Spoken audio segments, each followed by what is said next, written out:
Bonsoir tout le monde, j'espère que tout va bien chez vous. Alors, tout d'abord, je me présente brièvement. Je m'appelle Hissa Oudoudou, je suis âgée de 16 ans et je suis en première année baccalauréat option sciences mathématiques, filière cycle international, et j'étudie au lycée qualifiant Tariq Tunisienne. Alors, aujourd'hui, comme vous le savez déjà, je vous ai promis de faire un exposé pour un thème qui est en relation avec l'œuvre que nous sommes en train d'étudier. Et d'ailleurs, je tiens à remercier notre ami Nadia et aussi Asma qui m'ont donné l'envie et la motivation pour se présenter devant vous aujourd'hui. Et le thème que j'ai choisi enfin, c'est la peine de mort. Ce thème auquel Victor Hugo a accordé toute une œuvre en défendant sa prise de position avec des arguments solides, bien fondés et surtout puisés de la réalité.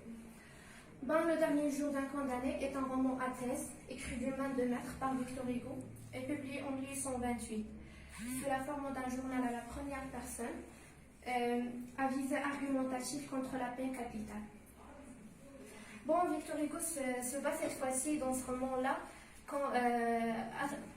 pour cette cause contre la peine capitale à travers le récit d'un condamné à mort. Ce récit se présente sous la forme d'un long monologue interne, entrecoupé de réflexions angoissées et de fragments de souvenirs de son ancienne vie, qui est emprunté de liberté, alors qu'il se trouve maintenant accablé, voire même pétrifié de l'idée fatale de mort qui accentue sa douleur. Victor Hugo a fait tout cela pour apitoyer son lecteur et aussi pour tenter de persuader et convaincre les responsables de la justice à travers le monde que la condamnation à mort, ce n'est pas un acte de justice, mais un acte de vengeance. La justice doit avoir comme mission de pacifier les relations sociales. Mais comment faire ça en prononçant une sentence de mort, en décidant de la vie et de la mort d'autrui? N'est-ce pas là un grand paradoxe de punir un crime par un autre?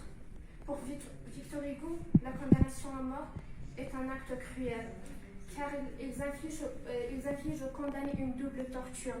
Tout d'abord, l'attente interminable dans les couloirs de la mort, où le condamné confronte une torture morale insupportable, inhumaine, et vit chaque instant dans l'angoisse de l'idée de mort, de la mort prochaine, de la mort programmée, seul, dans une pièce obscure, derrière les barreaux, sans aucune fenêtre, sans aucune ouverture sur le monde, seul, plongé dans les souffrances, dans la douleur, obsédé d'une seule pensée qui conduit à la folie.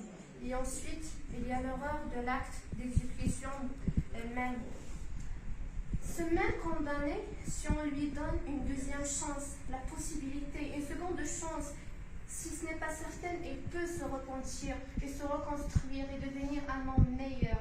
Mais avec la création d'une telle peine, on lui enlève cette chance et on attend la moindre petite étincelle d'espoir qui dort au fond de chaque coupable. Mais cela ne s'arrête pas à ce point-là, seulement ce point-là. La condamnation à mort ne se contente pas seulement de faire couler le sang-froid d'un condamné, mais fait d'autres victimes. Les proches, elle prive les enfants de leurs parents, les épouses de leur moitié et les parents de leurs fils bien-aimés. Et cependant, ça ne s'arrête pas encore à ce point-là. Il ne se contente pas encore de cela, mais il déshumanise tout un peuple qui devient sadique, avide et assoiffé du sang, et qui, au lieu de montrer de la pitié envers celui exécuté, il se métamorphose en bête. Ipso facto, la condamnation à mort est un échec d'une société qui n'a pas su comprendre, une société qui n'a pas su éduquer, peut-être une société qui n'a pas su maîtriser les hommes. Incapable de résoudre le problème, la justice préfère l'éliminer. Finalement, et pour toutes ces raisons, Victor Hugo ou bien d'autres écrivains qui ont choisi de la plume et de la parole écrite comme un moyen efficace pour sensibiliser les gens, n'a ménagé aucun effort pour défendre sa prise de position fermement opposée à la peine capitale et qui a eu comme résultat, en 1981, la proclamation de l'abolition de la peine capitale en France. Bon, à l'instar de Victor Hugo, qui a pu, à travers ses actes d'engagement, au service d'un idéal, changer et faire progresser toute une société, nous aussi nous devons être inspirés par lui pour continuer la longue démarche vers l'abolition universelle de la peine capitale. Voilà, c'est tout. Je vous remercie infiniment pour votre attention et à la prochaine.